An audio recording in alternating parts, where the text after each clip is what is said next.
NBC 15 News at 11 starts now. Now at 11, the Senate is set to take up 4 gun control amendments today. Plus, the highest court in the nation has told 2 states their assault weapons ban will stay in place. And Trump dumps his campaign manager as he faces increasing concerns heading into the general election.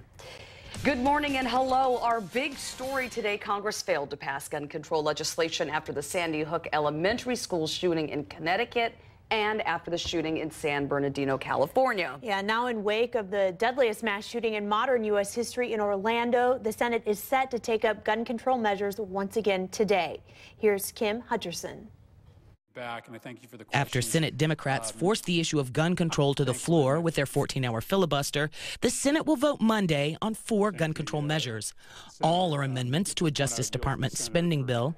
The Grassley amendment focuses on mental health considerations included in the national background check system.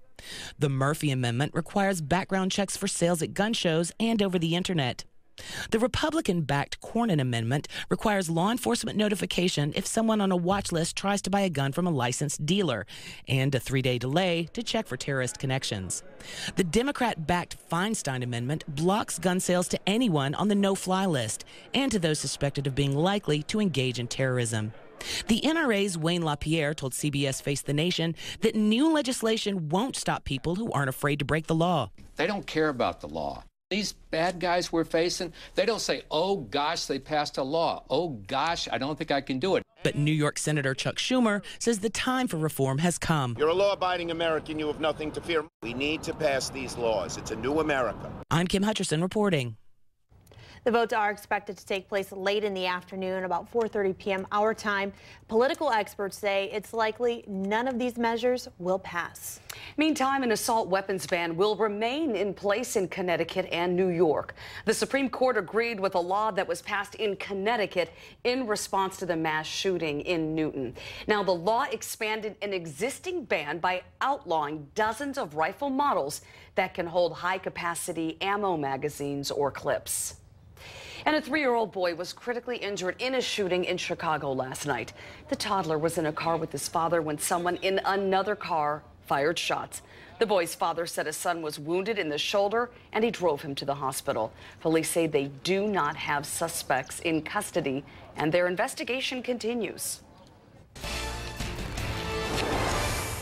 And after gorgeous summer-like weather yesterday, we continue to see actually some pretty decent conditions out there. Even though we had a passage of a cold front this morning, we still haven't gotten into that cooler air mass. Still 83 degrees. We'll likely top out in the low to mid-80s today for most locations. But winds are starting to shift, and they'll be moving out of the northwest momentarily and starting to cool conditions down. You can see La Crosse, Camp Douglas already into the upper 70s. They'll actually continue to cool, and most of us will hit our highs for the day within the next hour or so before we start to cool conditions down.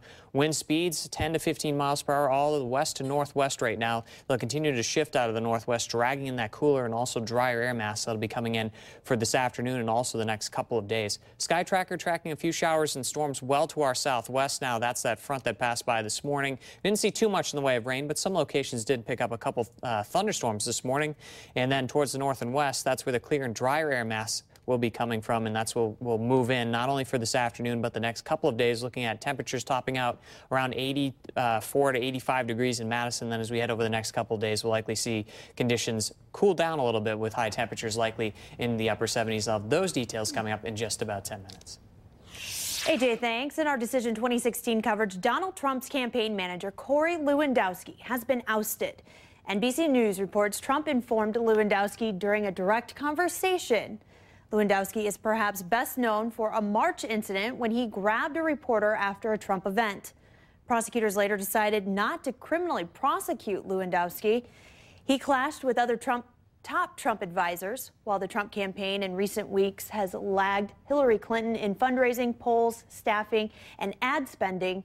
He'd been with the Trump campaign from the beginning, but today the campaign confirmed that Lewandowski is no longer working with Trump.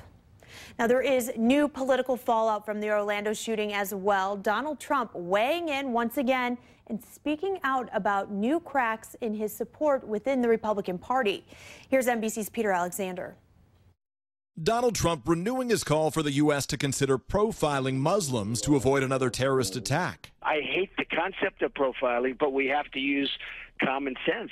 He's facing a widening deficit against Hillary Clinton, trailing in polls and in money. Still insisting it's early with NBC's Hallie Jackson. We really haven't started. We start pretty much after the convention. Looking to capitalize, Clinton and her Democratic allies are unleashing $23 million worth of ads in 8 battleground states. Pro-Trump forces haven't spent a dime. And this weekend, the candidate was playing catch-up in the fundraising battle, making multiple stops in Texas, a very red state that hasn't voted Democratic in 40 years. If the GOP doesn't want to help pay his way, Trump says he'll do it himself. We have to have help. We have to have help. Otherwise, I'll just keep doing what I'm doing. I'll just keep funding my own campaign. With Trump's wounds largely self-inflicted, House Speaker Paul Ryan's giving Republicans the green light to vote however they choose. The last thing I would do is tell anybody to do something that's contrary to their conscience. Of course I wouldn't do that. Trump downplaying the need for party unity. It would be nice if the Republicans stuck together. I think that I win either way. I can win one way or the other. With Vice President Joe Biden expected to unload today, it's open season on Trump for Democrats. Every day it becomes clearer that he is a thin-skinned racist bully. And every day it becomes clearer he will never be president of the United States. Still, Trump says he's sitting pretty. I feel like a supermodel, except like times 10. Okay? It's true. I'm a supermodel. That was Peter Alexander reporting. Even in the midst of the bitter campaign, there was still good news to report. Hillary and Bill Clinton welcoming their new grandson, Aiden, born Saturday to Chelsea Clinton and her husband, Mark. Back here at home, a Beloit woman died in a car crash in Illinois. 3 cars were stopped at a red light Saturday in Rockford when a 4th car hit one of the vehicles from behind. 49-year-old Amy Collier of Beloit was taken to the hospital where she died from her injuries. 2 others who were injured are expected to survive. The investigation into this crash is ongoing.